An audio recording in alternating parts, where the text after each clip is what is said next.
When we are live. This is 2OF Entertainment.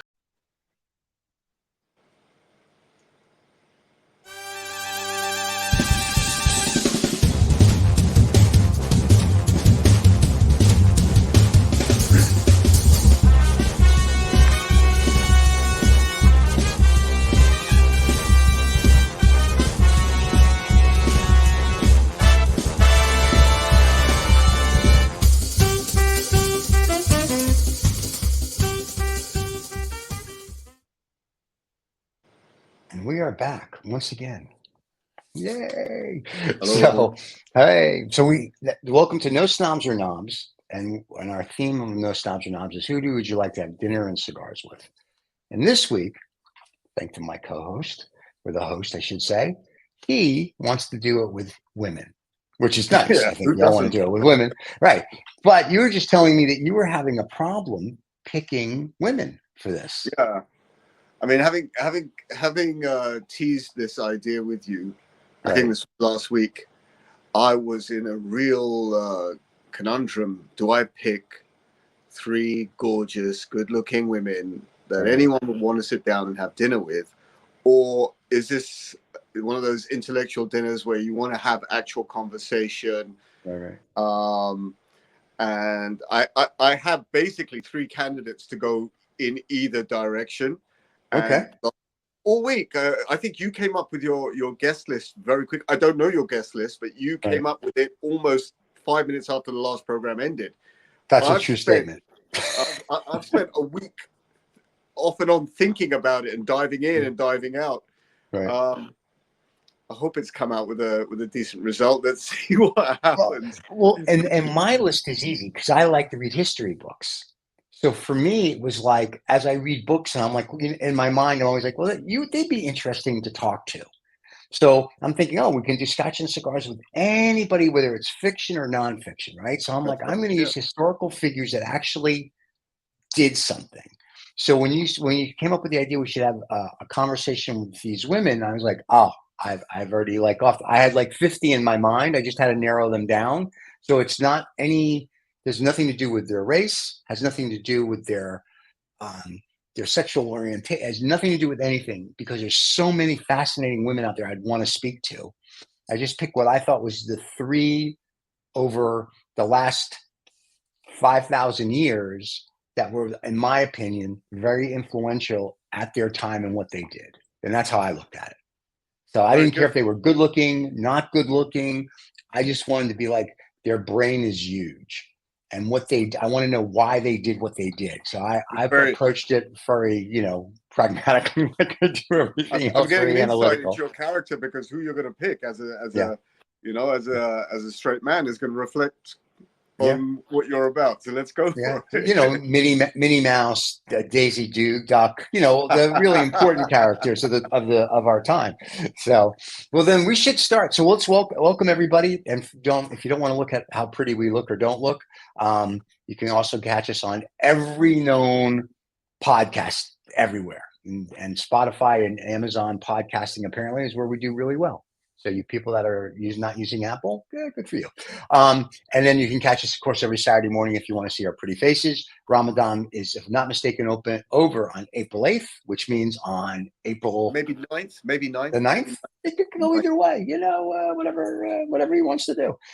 So based on that, that means the show that follows that will be on, I have to go back to see, that'd be the 6th. That'll be on the 13th of April when we air.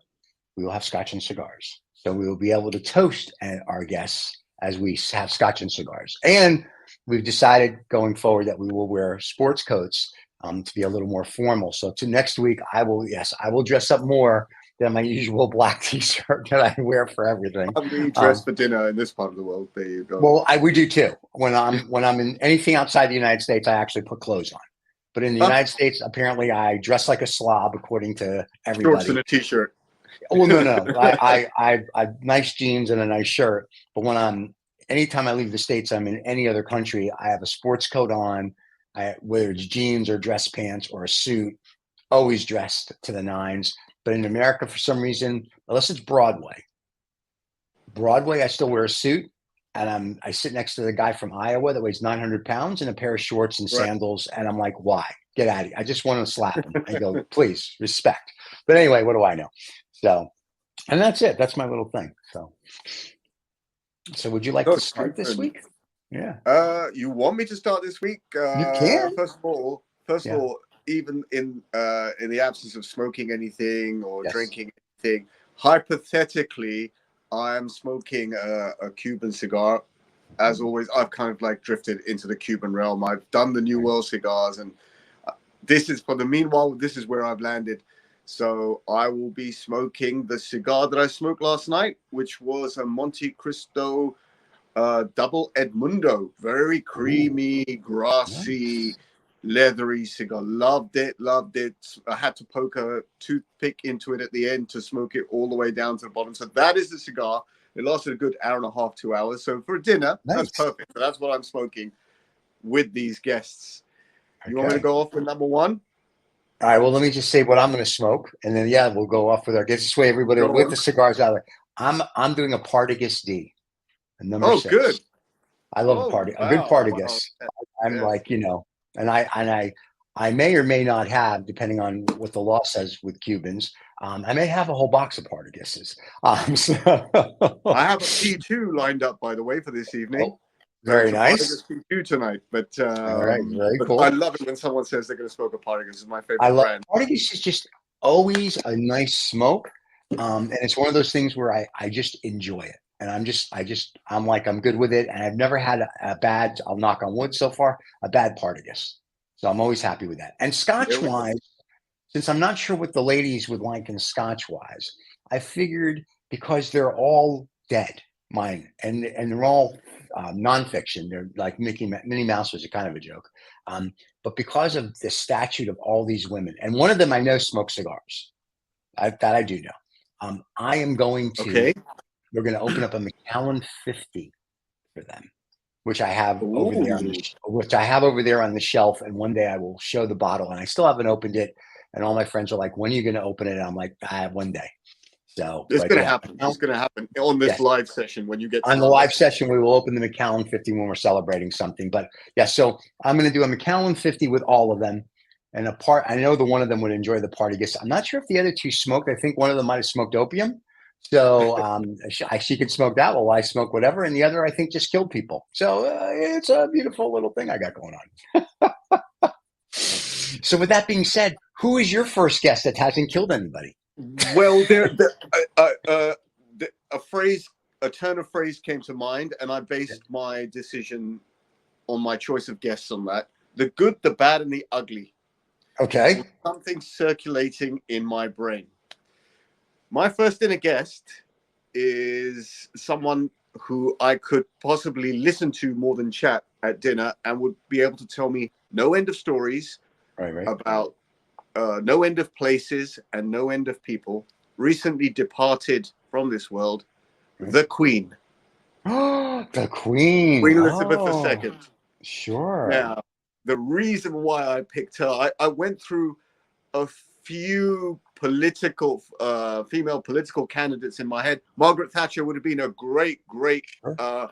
influenced my childhood throughout the 80s, my teenage years throughout the 80s. But I Right. thought, who can trump that? Who can really say that they've met everyone? Winston Churchill, Right. for example, Right. was to some extent her mentor and her prime minister, but the Queen Yeah. could tell a tale or two, I'm sure. And Yeah. so I picked her for my first dinner guest, the good. Cool. Let's The call it good. that way. The The good. good. I like that. And Well, kudos to the Queen. and she's gone now. So Yeah.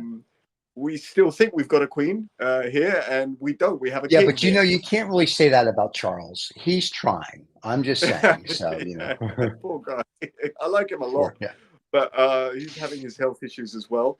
But Yeah. I'm not sure how well the Queen will take me to cigar smoking. I'm sure she's seen cigar smokers aplenty throughout her Right. life. I don't know Especially if she with actually Churchill. yeah, but I don't know if he smoked in her presence or he didn't smoke in Ah, her presence. okay. But I thought that as a dinner guest, and I wanted to trump all your dinner guests this evening, I Okay. thought I'd start with All the right. big guy. So what do you think of my choice? I like it. I always thought she would be an interesting person to speak with. Like, and to your point, Don Rickles tells stories about her when he met her. Oh, Um, really? so he said he met her after he did a performance, and she said to him, "I understand your mother lives in a condo like I do." And he said to her, "Yes, Your Majesty, but your condo's a little larger." Because they were at Buckingham Palace.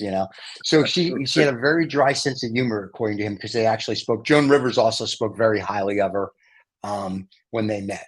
So I think privately behind closed doors, probably had a wicked sense of humor. So I Yeah, think she would have been a character. I've seen clips of her. I've seen documentaries about her. Dare I say, behind closed doors, pretty much just a normal old lady who likes to have a Yeah. drink throughout the day. And that's another thing that lends her to this dinner discussion. I can't remember which documentary it was that I saw of her. Perhaps it was just after her passing away. Right. She would be drinking pretty much throughout the day, cocktails throughout the day. She's my new best friend. Are you kidding? Her favorite cocktails would be there available. Gin and obviously it must be gin and tonic. Right. But that kind of someone who drinks or drinks like that has a much more human element to me, and Yeah. sort of like much more relatable, and the edge is off, and you can talk to them. Okay. But I don't know if I would be talking to the Queen as much as listening to her and then reacting back with sort of like dry grins. But I thought that in terms of adding an intellectual person at a dinner table, after this, the IQ level of my other two guests goes in a different direction. I love it. Miss America 1937 and the charm doesn't, but right. IQ levels will drop. Gotcha. But That's I great. thought I thought I would plant my flag and see what you come up with as guest number one to kind see, of I got balance that. that. Wow, this is like the challenge. I can see every week It's it's like going to be a chess. It's challenge. like dinner against chess. Yeah, I My can move, see your that. move. My move, your move.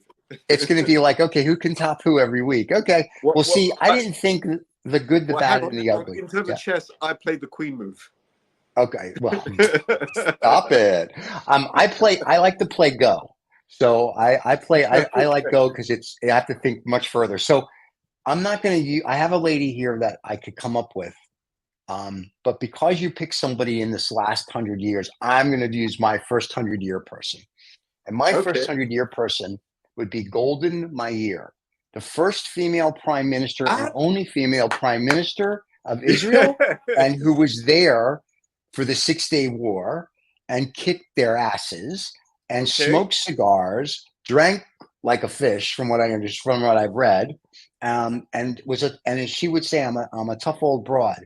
And I was like, you're somebody I'd want to sit and have a dialogue with because you impress me. She smokes cigars? As far as I know, yeah, they have pictures of her smoking cigars. Oh, this must have been sort of like the revolutionary period of the Che Guevara and Fidel Castro and like revolutionaries and freedom fighters and the whole mix where everyone was smoking a cigar. Yeah. Well, Golden Meir was ahead of her time. If you think about it, she had balls. If you look at like a Margaret Thatcher, and because nobody's going to remember the other two guests that I bring up that are 8,000 years old, but she was, I think, for today's woman, globally, not in the United States, outside the United States, I think she was kind of the one who's like, look, you can lead a country, you can be a PM, and you can go toe to toe with men. And things, her biography that I read, Moshe Dayan's biography, Menachem Begum, all these people that would say she was like one tough. She didn't take crap from anybody. So and I think very relatable to you because that's the vibe I get. I haven't met you in person yet, but we'll sort out. But that's your vibe, isn't it? Is that very New York, very sort of like cut the crap, man. give me the straight. You know what? And we're good to go. But yeah, I thought she's ever since I thought she was fascinating. Especially when Israel gets attacked, especially because Israel's so small. She has to be literally playing Go 24/7 or the what if game or game theory, whatever you want to call it, all the time. And I was like, you would be interesting. Like to just, and I've heard her interviews, and I'm just like, I think you'd be like a blast. You know what I mean? So I thought she would be very cool to have a dinner and cigar with. Good move, because Thank you. I don't know if she comes up to the level of the Queen, but in terms of guts, it's all there. It's all there. Well, with the Queen reigned, I think, 50 plus years. Yeah, this a little different. Longevity. Yeah. Right, and Golden was just say 4 or 5 years, That's but right. her 4 or 5 years, even though the Queen did World War II and some other things, Golden. Then again, remember, she's in the middle of a hotbed. So I don't know if you have to rate them on global whatever. I would say the Queen has a better global. You say the Queen, people are like, ooh, the Queen Mother or the Queen. I think they get it. When you say gold in my ear, this generation's like, who? What do you have, gold in your ear? I mean, so it's it's an old school reference to somebody that I'm like, I respect type of thing. But the Queen, I respected too. I just thought it's a different respect. Very cool. But yours would be a distant. Yours is more relevant. Mine is more relevant to me. I mean, the Queen is on every coin and every piece of currency I've used in the last 50 years. That's right. Okay, just from that, any institution in this country is HM, Her Majesty. Yep. Any institution. Yep. So the post office, you go to the post office, it's just right. You can't really get away from the Queen. Right. But and for the kids listening, when we say the Queen, we don't mean Freddie Mercury Queen. We mean the Queen, the female. Yeah. So. Oh, really cool. Very good. Thank you. Where do we go? Do we go to part 2? Do we go to? We can, or we can banter about. Hey, listen, it's your show. We can do whatever you want. Let's try and work our way through them, and then see how they might work as a triplet at dinner. Okay, so who's your second? Because you're going the good, the bad, and the ugly. I can't wait for it. I feel like I'm going to see a Clint Eastwood movie at any moment. So the bad, and the word bad, I use it as bad. Gotcha. Like a badass. Right. So in terms, I'm now going to the beauty phase of this. Okay. And in terms of bad, someone who was bad in that sense. As you know, I'm a movie buff. Yep. My favorite movies are from the 50s, 60s, and 70s. Okay. I wanted to choose a hot movie actress. Okay. Preferably Italian. I think I know. And then, well, I think I may bamboozle you on this one. Okay. I did think of the one you're thinking of. Okay. But then I went to Gina Lollobrigida. Oh, I was thinking Sophia Loren. I know. And I went to Gina Lollobrigida because she was bad. She had attitude. She was proper, that fiery Latin temperament, that Italian, that, throw caution to the wind and argue with you, but you could not take your eyes off her. My favorite movie I saw her in was Come September. Okay. With Rock Hudson, who was gay and couldn't care less. But Gina Lollobrigida was just this, brunette Italian beauty. And then there was another movie I saw in The Hunchback of Notre Dame with Anthony Quinn, and she played this gypsy woman, and she was just absolutely gorgeous, absolutely mesmerized. And I thought that there has to be someone at my dinner table that I'm totally mesmerized by, that I just can't, one eye is constantly on that person. And I had my pick. I had Italian actresses. It could have been Sophia Loren. It could have been Virna Lisi. But Gina Lollobrigida was the one that, it really just stuck in my head. I don't know how well she's going to pair with the Queen, but I think that. Hey, you never know, right? You never know. But yeah, that's an interesting. So you really went for the beauty. You just went for the hot chick. So like everybody's just going to stare, be like, "Excuse me, tell me more." So okay, I got it. Oh, by the way, both of these ladies, the Queen and Gina Lollobrigida, both died last year. Well, I think the Queen died the year before last, and Gina Lollobrigida died beginning of last year. So. Gotcha. So basically, you just want everyone who died in 2023. Got it. Okay. Perhaps. But I like that. That would be an interesting. This is certainly it's going to have an eclectic 6 people with us. I'm gonna have you. So, I went for the eclectic. I was thinking of going for a common theme, but then the common theme doesn't mix it up too much. So right. I thought it's Yeah. I like that. Okay, Gina, the Queen and Gina, and we have gold in my ear. That's his. So we're going to sit golden and the Queen together. I think we can even and have a sort of a fight off at the end and see which of our 6 dinner guests stays up standing at the end. that'll be interesting. Okay.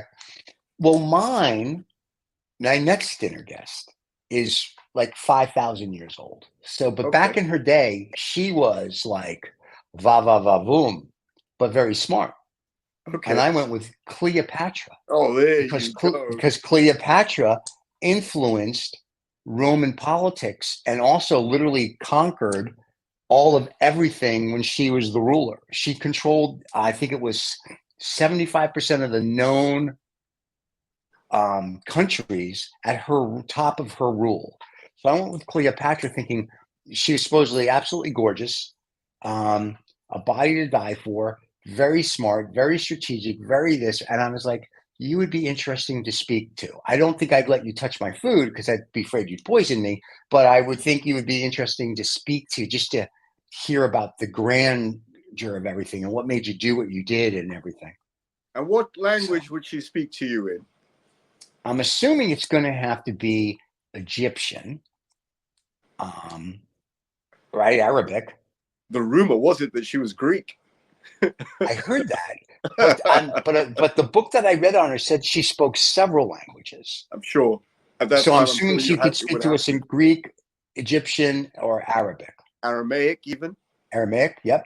And there's a new technology coming out that I will throw a hint that can actually translate every language on the planet instantaneously, and you can talk to somebody like you and I are talking right now, no matter the language. Oh, that's cool. I always thought that would happen because we saw enough of that in science fiction movies. And but I know really that cool. because it's a company we've invested in, and at some point we will have them come and do a demo on one of the shows, probably Lost Dollar Business Club, because nobody cares about it on this show. But anyway, yeah. So I've seen what's out there, so that's why to me it's like we can bring anyone to the table and they can all speak. Well, we have a little bit of synchronicity going on because we've both picked a queen. Yes, we did. We both picked the Queen. Although yes. many queens apart. Yeah. That's right. But I think her ostentatiousness would just take over the table. I mean, you'd need to have everything present for her to have a chilled out time. Yes, I think so. And Nick, I think she'd want the guys fanning her. I think she'd be brought in one of her little standing there fanning her. Well, here's the thing. When I read the books about her, they talk about how gorgeous and beautiful she was. And I'm like, okay, but that's 3,000 or 4,000 years ago, or whatever, that gorgeous and beautiful. So I'm like, how does that equate to today? And beauty is in the eye of the beholder. And for me, and I told this to people all the time, and I think they look at me like I have 3 heads. You know, you could be the most drop dead girl in the world. You can walk through a door and I could be like, boom, boom, boom, boom. However, it's when you open your mouth will determine, do I still think you're attractive or are you a Bambi? And if you're a Bambi, your attractiveness goes away that quick. A Bambi, is that a turn of phrase? I've not heard that used before. Oh, okay. So a Bambi is sort of like, you're like, you line her and her friends up, you're blowing the ear of 10 of them and it's a wind tunnel. Like that's a Bambi. Yeah. Like a clueless, like they're clueless. They don't know. Or like when we meet somebody that's not too clever, whether they're a waitress or whatever they're called today, a flight attendant, or even a businesswoman, and they're really they have no clue and they got their job because of their looks. I always give them this suggestion. Airhead. Yeah, basically an airhead. We call them Bambis to be polite. But I always say to them, listen, you need to learn 2 important words in your life. And this is how you will succeed. Sugar daddy. And then they understand, and then they can go and be successful. Because really, if you're not intellectually stimulating, I don't care how good you are behind closed doors, that goes away after a while. So to me, all these women, intellectually stimulating. So that makes them attractive to me. Oh, that's cool. Very cool. Yeah. 2 rulers, in fact. You've gone for 2 rulers, Golden Mare and Cleopatra. Yeah. You've gone for a hottie and a queen. On to the third one. Yes, this will be good. Now, last week I had to throw a fictional character in, Yes. and I'm going to finish off with the ugly, a Okay. fictional character. Okay. Hopefully, this will amuse you. This is not quite a woman. Ooh. Now, I want, as my third dinner guest, I want Daphne from Some Like It Hot, played by Jack Lemmon.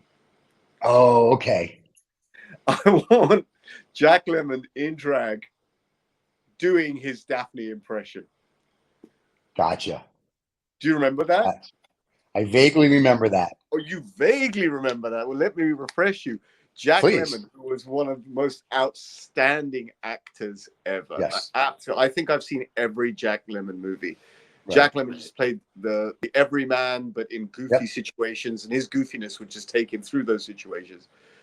But Jack Lemmon and Tony Curtis in this this black and white comedy. Some people say it's the best comedy of all time. Okay. They're two musicians in the Prohibition era, so they're Right. surrounded by Chicago mobsters and gangsters, and they somehow find themselves on the run from from a gangster, and they have to be in disguise. So they disguise themselves as girls and Right. join a band and flee to Miami. Oh my God. And that premise, first of all, is hilarious. I think it was replicated by someone copied that. They've copied that many times. Many times. Many times. Yeah. But Jack Lemmon's performance as Daphne, Right. this insecure but excitable double bass player, it just left a really great impression on my mind. And as a movie buff, I literally link all my characters, if I can, all my guests in one way or another to the movies. Gotcha. And I thought this would be a great person, a great, sort of break up the conversation, really kind of excitable, funny, gregarious, but really stupid. Right. See, now I would keep asking table. him about Walter Matthau all night. I'd be like, tell me about Walter Matthau, and playing with him in like The Front Page and The Odd Couple and Grumpy Old Men. I'd be like, tell me all about Walter. So The Odd Couple, what a wonderful movie. What an absolutely amazing movie. I think it just came out a couple of years before I was born. And again, when men were men, when they could get angry about, real things and get angry with each other, and a much more visceral world. But again, nostalgia kicked in for my last dinner guest, and I thought, how can I somehow work in someone who's funny? And there are some I actually thought it might go for Marilyn Monroe. Actually, oh, interesting. Okay, because she was also in Some Like It Hot. She was actually the center of attention of for Jack Lemmon and Tony Curtis. But I thought, no, Jack Lemmon had a more interesting part. So and he played a girl. So I thought that would somehow bring him into this dinner conversation. So the nice thing is the trans and the LGBTQ MOUSE community cannot get mad at us because we include, if you will, a trans person in this in the women thing. Or someone at least playing a trans person. That's right. Before it was fashionable. Before it was fashionable. It was funny. It was cool. I know. Like I said, I've seen the movie, but years and years ago. I remembered it, and when you said it, I just chuckled because I remember him and Tony Curtis with their outfits, and it was just. Well, here's a recommendation. Watch it again. I'm going to now. I think you will really enjoy it, and you wonder why on earth has this one not stayed in my brain. Right. That's a good one. That's a really, really cool movie. Your dinner guests are interesting. So we have Queen Elizabeth II, Gina Lollobrigida, and Daphne, aka Jack Lemmon from Some Like It Hot. That is an interesting. Yeah, it's a very eclectic group. And if one person stops talking, you can guarantee someone else will start. And it's that kind of group. That kind of a group. And then with my two, with Golden and Cleo, I mean, right away. So I think Cleopatra still would steal the show. There's going to be an ego thing there. I think so. Well, the last person I'm going to bring up, no one's going to know who she is unless you're Chinese. but her, and I'm gonna have to spell her last name because I'm sure I'll screw it up. So this is the Empress Wu Zetina Zentana. She did she's very controversial in China, but she did Okay. sweeping reforms and laid the groundwork for the Tang Dynasty. Oh, And wow. she was around, if I'm not mistaken. I wrote a note down. I probably don't have it, but if I'm not mistaken, she was around in around 765 CE. So she's the most current one, I think, other than Golden My Ear that I have. But she's the Okay. one who laid all the groundwork for the Tang Dynasty. And there were other empresses I almost went with. One was a concubine who became an empress. Yeah. But I figured we'll probably do a theme of women again, and I can, or just whoever, and I can put her into that. But I thought these three were interesting because they all led a country, if you will, or a dynasty, and grew it and did something with it. You So got that some was really kind of, strong characters, strong yeah, leading roles here. yeah. I like Yeah, to this, think, yeah.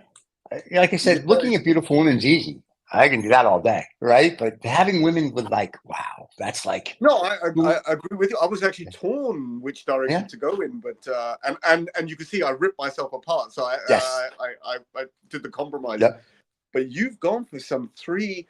So the last one, yeah, this Empress, yeah. was she Empress Tang or was, as So part of the Tang Dynasty? she was Empress Wei Zetain. That's what Zetian. And she made the Tang Tang dynasty So possible. she was a uniter, or was she? She Was was the one she? who did the reforms to bring it all together so that you could have the Tang dynasty. And if you don't mind me asking, how are Yeah. you familiar with her? Did you read about her when you were? I've been studying China since I'm about 6 years old. I have read every single book on Wow. everybody from the first Why the emperor. fascination? Why the fascination? Because when I was a kid, I remember when Nixon went over to see what's his face, Mao, Mao Tse. and I remember one of the commentators and a comedian also said, you know, when back then they had a billion people, go when a billion people want to take a picnic, you can't really stop them, and it made me think, you know, the sleeping tiger that they are Yeah. at some point is going to awake, and when they awake, they will be a superpower. And I said, and this is back like in the late 60s, early 70s. And I'm thinking when they finally awake and they're get out of this, like we're closing our world to everybody, they will beat the United States because Okay. we're very complacent. And what ended up happening is over time, so you went from Mao to Deng Xiaoping. Deng Xiaoping was a capitalist, like, and full stop, capitalist. And he's the one with Mao opening up with Nixon, but Deng Xiaoping is the one who's made China what it really is today. Xi has just taken the playbook from Deng Xiaoping and now taken it to the next level. But if it wasn't for some of these empresses back in the day, or the concubines that became empresses, China wouldn't be what it is. In fact, in 1408, here, this will bore everybody, a guy named Zhao sailed around the world. So China was sailing around the world like from before everybody, right? And all the empresses are the ones. But then one when Zhao came back, the emperor at the time and his empress were like, enough, no more.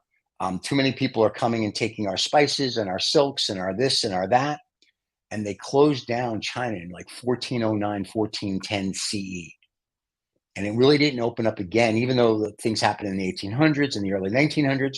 There's the war, but it really didn't open up again like what you would think of open until Nixon and Mao sat down in the So 70s. that's So basically your last dinner guest is basically a tribute to your, I would have thought, your childhood influences, sort of like yeah, being in the '60s and seeing all these major political global events taking yeah, place in the news and on TV. That so China stuck with you, and always has. That in the Middle East. Those are the two places I'm more fascinated than anything, nothing else. I could care less about anything else. I mean, like I like history, so I read it all. yeah, But when I have to delve into it, I'm very interested. That's why when we talked about Winston Churchill last week, I said I want to sit and ask him when he drew out the Middle East borders on a napkin, like, did you just not care? You just not think through it, like, or were you drunk? Like, because that's how he did it, right? He just took a napkin. He goes, this is Iran, Iraq, Saudi, blah, blah, blah, done. Oh, okay. So to me, That's that's right. why all these people fascinate me. It's like, so what was your thought process, or were That's the you having a rationale thought behind it. process? That's Yeah. right. I, So yeah, that's really quite cool. So you have a very good theme. You have basically power women. yeah. Um, I won't say movers and shakers, but real like leaders. I Yes. haven't. I've gone I like literally. those. Yeah.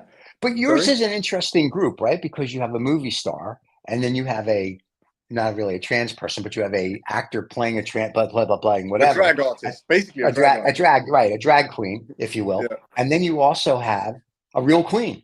So that's your right. whatchamacallit, your group is very interesting. Like hanging out with your group would be very, very cool. I thought from a dinner perspective, there's got to be three people where you lose interest in one, you get interest in another one, Right. or at least they can perhaps get on with each other. No one is Right, going right. to supersede anyone else, but I don't think that's going to happen anytime soon. I think there's always egos involved in these Yes. things. So And I think with what do all you, six of them, you have that. I think with all what do you six, say you if we would. put all six together? Yeah. Who is the most interesting person on the table? That's I think it I depends don't know on the your point. answer. I think it depends on your point of view. No, Some for you. people, for For me, I you. don't know. For me, I'm a history buff, right? So for me, it's going to probably in the order I would look at it would be like a Cleopatra, um, and then probably the Empress, and then it's a tie between the Queen and Golden My Ear, because Cleopatra did more than all of them. The Empress, if it wasn't for the Tang Dynasty, you don't have everything else happening. And then the other two, they ran countries, if you will. But I'm like, yeah, you ran a country. These ladies ran continents. You know what I mean? Like they I, ran it yeah. when the world didn't have phones. Like if I want to go do something, I had to send a messenger. And so to me, it's more of like that fascinates me. Like, how did you control like 5 continents or 2 continents and all these people with a guy who rode a horse and took a message that could take weeks to get there to tell you to go They do were something. more influential. They were true influencers because they would Yes, actively do it. Rather, I right, mean, for example, the Queen. The Queen spanned 50 years and right, globally known. But how much of it did she do herself, and how much of it was she born into, and how right, much of it was part of the job? She didn't have to right, conquer anything necessarily.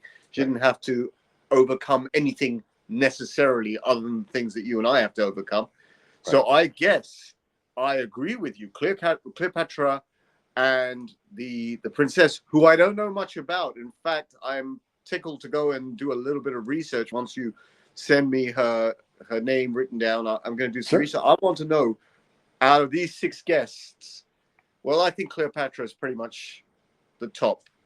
Okay. Uh, I think she uh, would be. Well, remember, she was supposedly smart and beautiful. So that would encompass your good, your bad, the ugly, right? Because we'll say that she was good yeah, looking. We'll say that she was bad as like Michael Jackson's bad, right? I'm that's bad. right. And the Where ugly bad means part good. would be the way she would get rid of anybody who disagreed with her enemies, right? She would just, they had to die. They had to go bye-bye. So she, I think, encompasses that whole good, bad, ugly thing. And I think that would just be, that's why I said, if she's at dinner, I don't think I'd accept anything from her because I don't want to like piss her off and find out that I'm going to be dead in the morning type of Right. thing. But I mean, it's all that mysticism from that era. It's just everything about that. It just fascinates me. Ancient Egyptian history in itself is perhaps, Yeah. I mean, it's so ridiculously fascinating and Yep.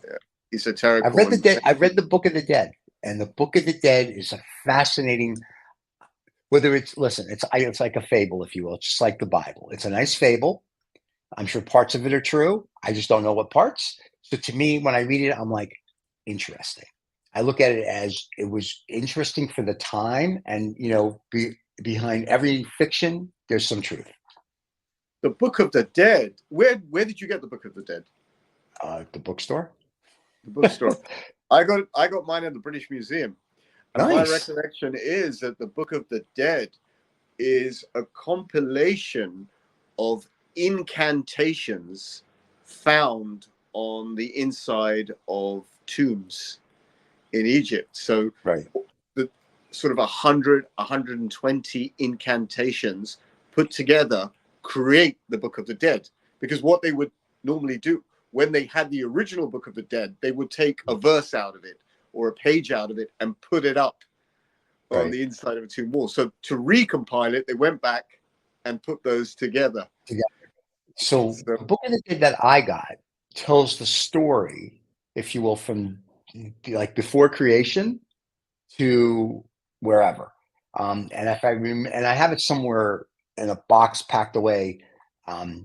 But if I'm not mistaken, this was just not only compilation, but it was literally taken from the original Book of the Dead, the real book. And so not only did you have the words in this book, but you had the hieroglyphs as well. Yep, so you can see the hieroglyphs. You can decode for yourself if you want to. If you wanted to try to go, oh, that's what that means, and this is what that is. So to me, it was just fascinating.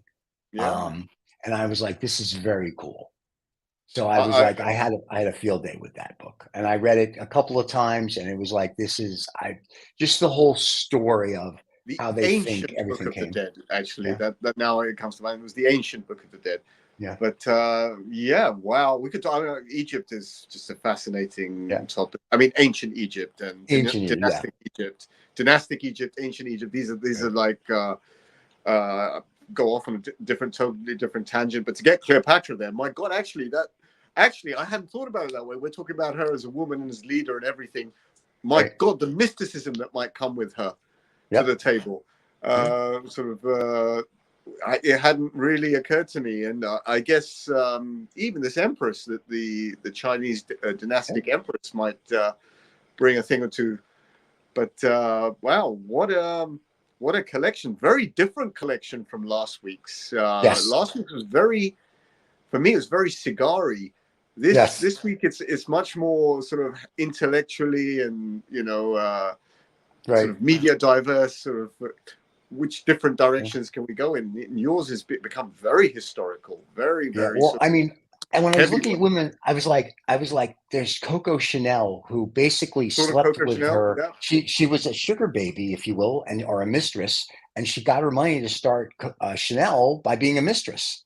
So I was like, she would be interesting, but I'm like, probably not as interesting as these women. So I literally, when we got off the show last week, I was like, oh, I have a list of X, and I wrote my list down.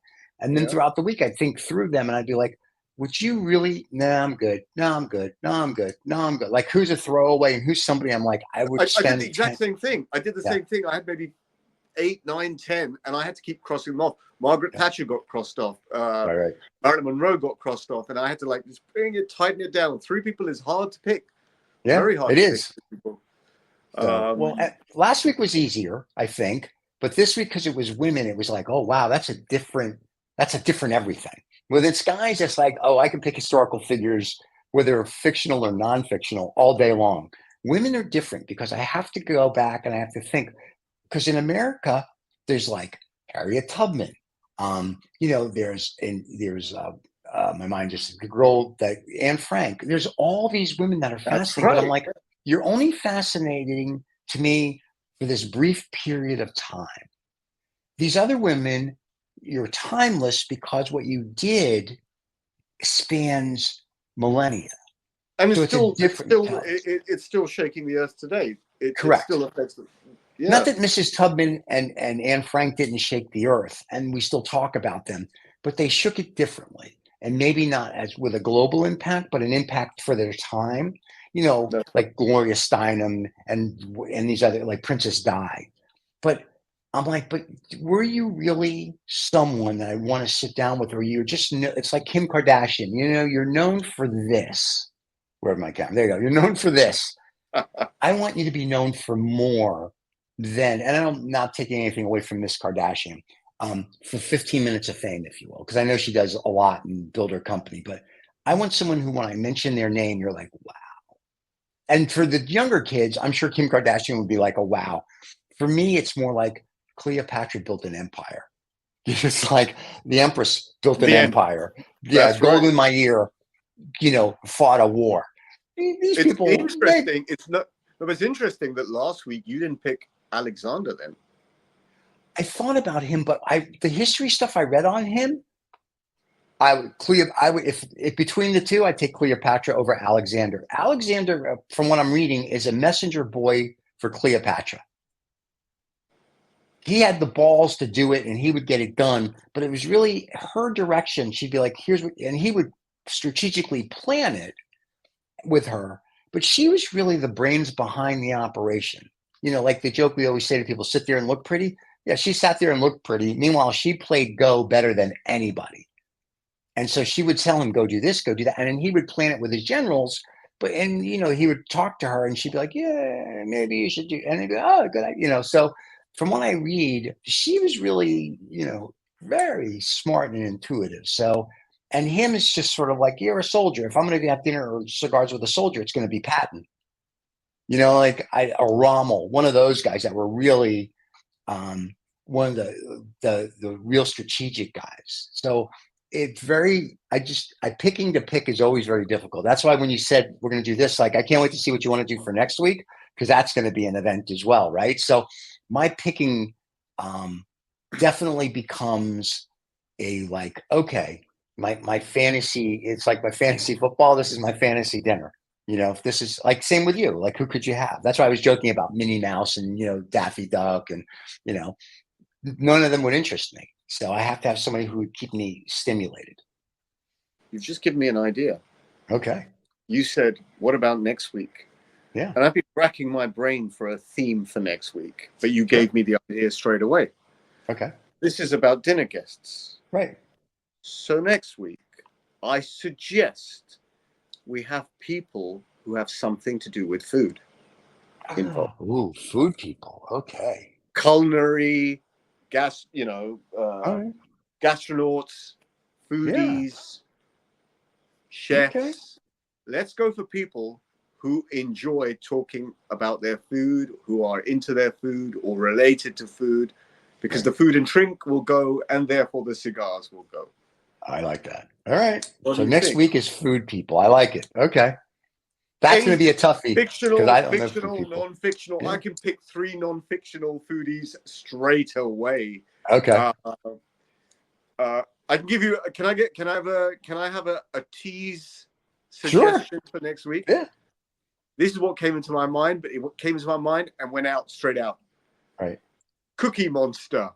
Oh my God, I love it. That would be yes. Okay. I got it. Okay. So that's where my Cool. brain is going. So Right. I thought anything to do with food next week. Okay. The conversation has to be around the food.